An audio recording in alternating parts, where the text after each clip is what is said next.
శుభోదయం. ప్రభువైన యేసుక్రీస్తు నామములో వందనాలు తెలియజేస్తూ పరిశుద్ధమైన దేవుని గ్రంథములో నుండి గలతీయులకు రాసిన పత్రిక 4వ అధ్యాయము 1వ వచనం. మరియు నేను చెప్పేదేముగా వారసుడు అన్నిటినీ కర్త అయినప్పుడు బాలుడైనంత కాలము అతనికి దాసునికి ఏ భేదము లేదు. ప్రార్థన. పరిశుద్ధమైన యేసే వందనాలు స్తోత్రాలు చెల్లించుకుంటూ వాక్యము ధ్యానిస్తున్న సన్నిధి మాతో ఉంచి ఆనందంలో వచ్చేసిన వారిని దీవించమని యేసు నామములో ప్రార్థించి అడుగుచున్నాము తండ్రి. ఆమేన్.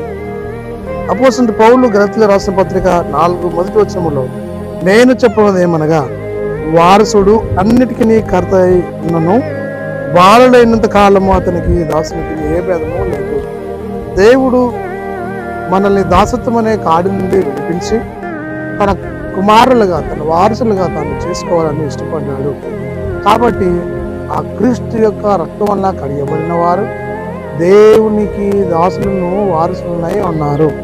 కాబట్టి ఈ లోకంలో దేవునికి దాసులై ఆయన మయపరిచే కుమారులుగా కుమార్తెలుగా వర్ధిల్లాలి.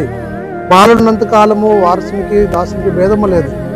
బాలుడు తగిన కాలమందు జ్ఞానమును కలిగి నివసిస్తాడు, వారసత్వం ఉండదు. పెరిగి పెద్దవాడైనప్పుడు వారసుడు అవుతాడు. కాబట్టి క్రీస్తు మనల్ని తన వారసులుగా తన కుమారులుగా చేసుకోవాలని ఇష్టపడి ఆయన కలవలసిన శ్రమను అనుభవించి మాది చేయబడి మృత్యుంజయుడే తిరిగి లేచి తన కుమారులుగా కుమార్తెలను మనందరినీ చేసుకున్నాం. కాబట్టి ఆయన కుమారులుగా ఈ లోకంలో మనం నివసించినట్టు పరిశుద్ధాత్మ దేవుడు మనందరికీ తోడై ఉండి నడిపించి దీవించుకున్నాం. మేము పరిశుద్ధుడా ప్రేమ కలిగిన తండ్రి స్తోత్రాలు చెల్లిస్తూ ఆన్లైన్లో వాక్యం ధ్యానించడానికి కృప అనుగ్రహించాలని వీక్షిస్తున్న వారిని కూడా దీవించమని యేసు నామములో ప్రార్థిస్తున్నాను తండ్రి. కుమార పరిశుద్ధాత్మ త్రియేక దేవుని దీవెన సదాకాలం తోడై దీవించిన కాక